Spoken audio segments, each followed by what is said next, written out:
Saúdos, que tal como están? Tras 8 xornadas de folga no último mes e ca ameaza de que os paros se fixeran indefinidos, patronales e sindicatos do transporte chegaron a un preacordo que deixa a folga desconvocada de momento.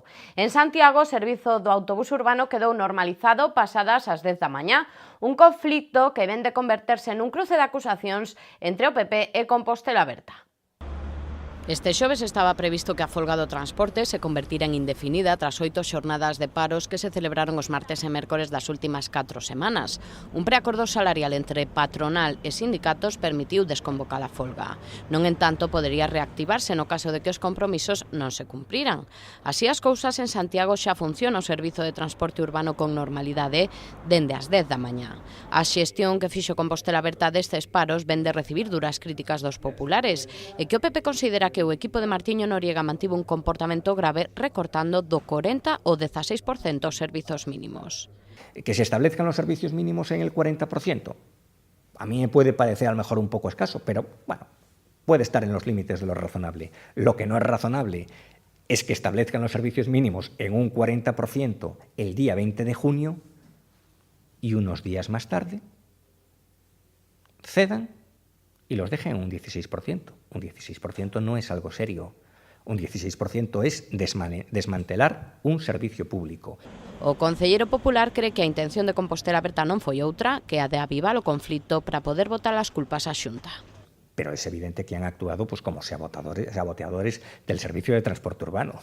Se debe a una maliciosa intencionalidad de trasladar las culpas a la Xunta de Galicia. Como de alguna manera se ha dicho que la huelga es la consecuencia de un plan de transporte de la Xunta de Galicia, lo cual en el caso de Santiago no es exactamente cierto porque el plan de transporte de la Xunta de Galicia no afecta al transporte urbano, pero el Gobierno ha lanzado esa idea y como bueno, pues cala un poco la idea de que es un conflicto que tiene la Xunta de Galicia con la patronal, al Gobierno municipal lo que le interesa, por lo que se ve, es avivar el conflicto y decir, no hay autobuses por culpa de un conflicto entre la Xunta e la patronal. As acusacións de Sánchez Brunete recibiron resposta do concelleiro de Espazos Cidadáns. Segundo Jorge Duarte, o 40% dos servizos mínimos imposto pola Xunta non se estaba a cumprir e por iso chegaron a acordos cos sindicatos. Porque o 40% non se cumplía. Entón, ter uns servicios mínimos fixados do 40% e que non saian os autobuses non vale para nada. Nós non imos mandar a policía a que saian os autobuses a crear violencia. Nós imos desde a vía do diálogo. Por lo tanto, chegamos a un acordo e pactamos cos sindicatos. No primeiro día, recordo especificamente, que pusemos a funcionar as liñas que servían ao hospital. Esa mesma semana sentámonos con todos os sindicatos e negociamos unha ampliación dos servicios mínimos para poder ter as 6 liñas fundamentais que máis viaxeros transportan e poder funcionar. E así estuveron funcionando durante estes días. Duarte volveu pedirlle a Xunta diálogo e reclama que se teña en conta os concellos a hora de deseñar o plan de transporte. Palabras de Jorge Duarte nunha rolda de prensa na que se presentou o programa Aviva, o plan de movilización de vivenda baleira. O luns, os propietarios de pisos susceptibles de alugar poderán informarse das ventaxas que ofrece o Concello para incluir as súas vivendas nunha bolsa de alugueiro municipal. A intención é que en outono xa se poñan os primeiros pisos a disposición dos cidadáns a prezos que estarán entre un 10 e un 20% por debaixo do prezo de mercado. Os estudos realizados polo Concello nos últimos meses deixaron un balance de 3.000 pisos sen habitar en Santiago. Con este punto de partida nace Aviva, o plan de movilización de vivenda baleira que arranca a vindeira semana. O luns, a Oficina de Vivenda e Rehabilitación comezará a informar aos cidadáns que teñen un piso libre sobre as ventaxas que terán se inclúen as súas vivendas na bolsa de alugueiro municipal. Os ofertantes terán seguro a todo risco, seguro por impagos, bonificacións no IBI e axudas á rehabilitación. O obxectivo é que en outono o Concello xa conte con algúns pisos para ofrecer. Unha bonificación no IBI, máis que unha bonificación, sería unha compensación económica por un tanto por cento do IBI, e tamén unha axuda, cando sexa necesario facer obras de rehabilitación, unha axuda que está pendiente de definir sobre 1.000 euros aproximadamente, para mellorar as condicións de habitabilidade para poder poñer en alugueiro unha vivenda digna en condicións de habitabilidade. Con isto pretendemos que o Concello poda ter unha bolsa de vivendas en alugueiro para ofertar, e durante o trimestre de outono, despois do verán, abriremos esa bolsa para que os cidadáns se podan apuntar nesta bolsa. Eses pisos estarán dispoñibles a un prezo que será entre un 10 e un 20% máis barato co prezo de mercado. Isto é duns 520 euros en vivendas do casco histórico e 225 euros para pisos da zona interurbana. Dende o Goberno agardan poder incorporar á bolsa de alugueiro entre 50 e 100 vivendas. Noutra orde de cousas, Duarte referiuse á peonalización de Xoán 23. O concelleiro de Espazos Cidadán recoñecía que foi necesario ampliar a sinalización e agarda que os cidadáns comecen a acostumarse á medida. Eu creo que no día de onte e hoxe estase a cumplir. Ampliamos a sinalización, púxose unha valla disuasoria recordando, porque moitos vehículos que tiñan o costume de pasar por aí, pois a veces unha sinal máis ou unha sinal menos parece que non lle facían caso. Bueno, a sinalización a día de hoxe está ao nivel da vista do conductor, e o que pasa por aí é porque realmente quere infringir, porque hai unha valla. Antes podía haber despistes. A día de hoxe, se alguén pasa por ali é porque quere infringir algo que está ben sinalizado. Por lo tanto, a policía sigue tomando nota dos vehículos que pasan. Si o incumprimento fose grave, teríamos que dar outros pasos. Sempre explicamos que nos queremos ser didácticos. Máis cousas, 2.500 persoas pasaron pola Oficina de Regularización do Catastro creada polo Concello para asesorar os cidadáns pendentes de actualizar a situación dos seus bens patrimoniais. En Santiago, entre 8.000 e 6.000 composteláns se viron afectados pola regularización catastral. A regularización catastral deixou en Santiago preto de 8.000 expedientes pendentes de poñer ao día. Ante esta situación, o Concello abriu hai 4 meses unha oficina de atención ao cidadán para informar e asesorar os afectados. Un centro que pechará xa a semana que ven, xa que a Dirección Xeral do Catastro ven de rematar o envío das notificacións. Neste período atendéronse a máis de 2.500 composteláns, dos que 500 tiñan intención de presentar alegacións. Estes 4 meses da oficina atendéronse a 2.500 persoas, das cales 598 mostraron intención de presentar recurso ou alegación á notificación que lles chegara do catastro. Estes datos están actualizados ao día 11, ao martes desta semana, quedaría aínda pendente pois estes 10 días que temos a oficina operativa aínda. Que mostrarán intención, que mostraran pois vontade de presentar alegacións e que pidieran asesoramento na oficina de como facela non significa que finalmente as presentaran. Poden darse casos de persoas que dixeron que estaban interesadas en presentar a alegación e ali na oficina lles axudaron a cubrir o formulario. Máis cousas, o aeroporto de Lavacolla medrou case un 10% o mes pasado seguindo ca liña ascendente do último ano. Así, pasaron pola nosa terminal case 250.000 pasaxeiros máis que hai un ano. Lavacolla segue a duplicar con creces os outros 2 aeroportos galegos e que aínda que o volume de pasaxeiros subiu nas 3 terminais o mes pasado en Santiago, esa suba foi de case un 10%, polo que suma case 246.000 viaxeiros máis que hai un ano.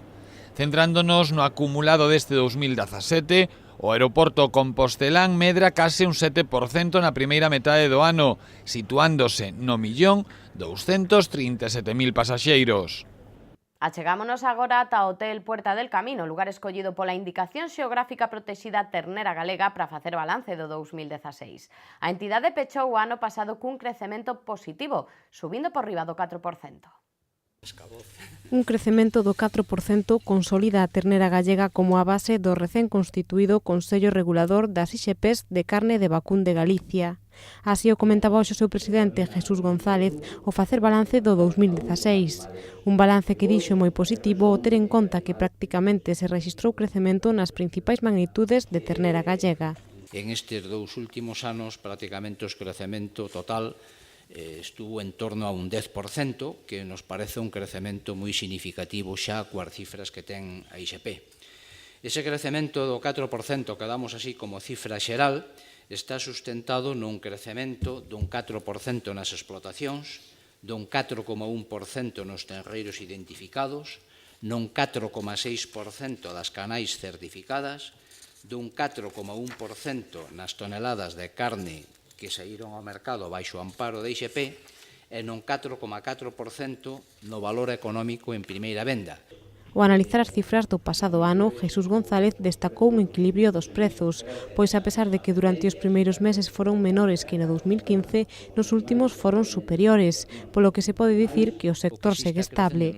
Destacou así mesmo que por primeira vez na historia o número de tenreiros identificados por ternera gallega superou os 125.000. Creceron ademais o número de explotacións e seguiuse avanzando na internacionalización, un paso indicou a conselleira de Medio Rural Ángeles Vázquez dos máis importantes. Eu creo que un paso moi importante que hai que dar. Foi unha das miñas primeiras reunións coa IXP Tenreira Galega e un dos temas que sacaron a colación é ter precios máis dignos para o noso gando no rural galego. Un gando, ademais, cando se trata de tenreira galega en explotacións que están en cada recuncho, que asentan poboación. Pro ano 2017, ademais de chegar máis lonxe na internacionalización, dende Ternera Gallega teñen como propósito sacar adiante máis proxectos de investigación, revisar e actualizar os convenios cas cadeas de distribución e seguir avanzando nas actividades promocionais. Imos á Fundación Granel, que vende inaugurar unha exposición que nace como resultado das actividades feitas polos máis cativos na Ruta da Auga. Trátase dunha iniciativa feita ca colaboración de Viacua, na que os nenos coñeceron a fauna e a flora das contornas dos ríos Sar e Sarela. Os maiores tamén participaron descubrindo a relación da cidade ca auga. Viacua e a Fundación Granel organizaban a finais do mes pasado unha serie de rutas creativas polos espazos fluviais compostelás. Os cativos coñecían grazas a estas actividades a contorna dos ríos máis importantes da cidade, o Sar e o Sarela. Alí descubrían a fauna e a flora a vez que desenvolvían a súa creatividade mediante a fotografía e o debuxo. Os maiores tamén tiñan cabida nestas actividades e participaban nunha visita guiada polos lugares do casco histórico de Santiago nos que a auga adquire un protagonismo especial. Grazas á arquitecta Idoia Camiragua, os participantes descubrían como eran as saídas de auga no Santiago do medievo ou como mudou todo a partir da primeira traída que chegaba a nosa cidade. Hoxe na Fundación Granel podíamos ver o resultado destas actividades, é dicir, todas as fotografías e debuxos que realizaron os cativos que participaron. Primeiramente se fixeron roteiros polo río Sarela, con actividades de recoñecemento da flora e da fauna, así como unha serie de exercicios plásticos para plasmar ben fotográficamente, como podedes ver aquí as miñas costas, ou ben a través do debuxo ou outras disciplinas, espazos determinados que elexían as participantes e os participantes nesas rutas. Unha das organizadoras das actividades, Adriana Pazos, explicaba que a Ruta da Auga serviulle aos pequenos para coñecer aspectos da cidade que descoñecían a pesar de telos tan preto. Para eles foi de verdade un disfrute ou outra maneira tamén de coñecer a cidade e penso que, dende logo, eu repetiría, non? E creo que eles tamén, a experiencia, porque aunque moitos deles incluso vivían moi perto destes percorridos, o miraron e o viviron, o vivenciaron dunha maneira completamente diferente. Tamén os verdadeiros protagonistas desta exposición nos contaban todo o que se divertiron e o que fixeron. Que me gusta lo que hicimos, las actividades, los recreos están bien, pero me gustan más las actividades. Dibujamos globos, hicimos salte. E pasáchelo ben? Sí. Sí, é máis divertido que ir ao cole? Sí, fixemos un material con muchas cosas e con bolitas.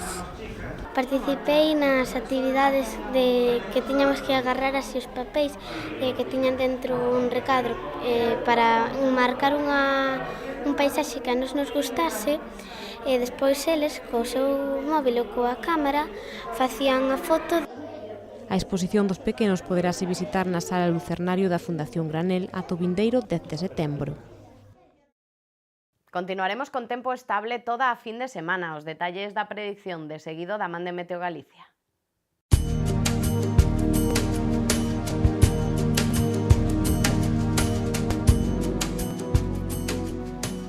O venres Galicia toparase baixo a influencia das altas presións centradas ao oeste da Península Ibérica.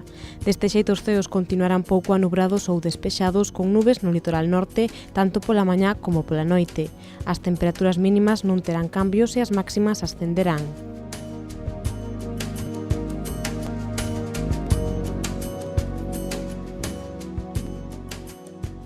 A xornada do sábado Galicia continuará baixo a influencia das altas presións que se van situar ao norte da Península Ibérica. Polo tanto, os ceos estarán pouco anubrados ou despexados con nubes moi compactas no norte da provincia de Lugo. As temperaturas non terán cambios.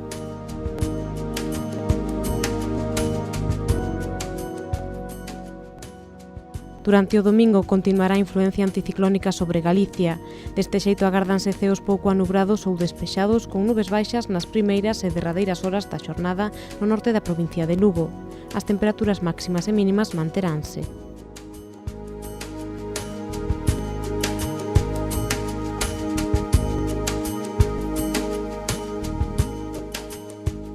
O venres en Santiago espertaremos con ceos despexados que se manterán ata a noite. As temperaturas máximas subirán ata os 29 graus e as mínimas manteránse nos 16.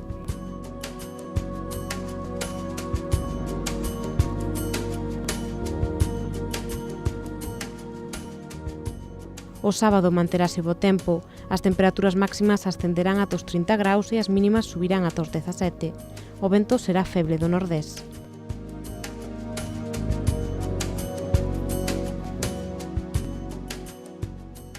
O domingo os ceos estarán tamén despexados e soleados.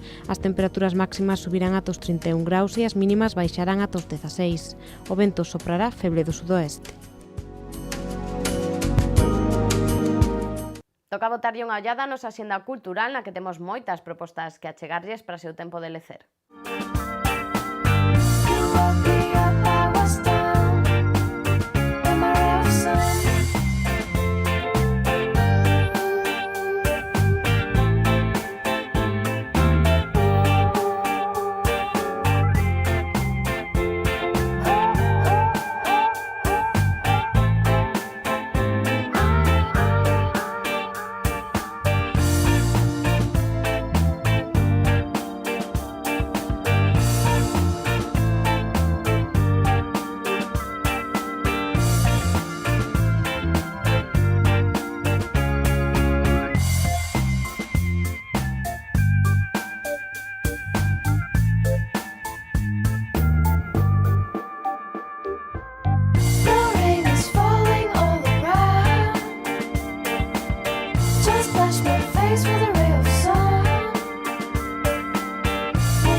Ata aquí o noso repaso pola actualidade da xornada en Santiago. Agora chega o noso programa de entrevistas Preguntoiro, no que Carlos Roma recibe a Carlos Rosón.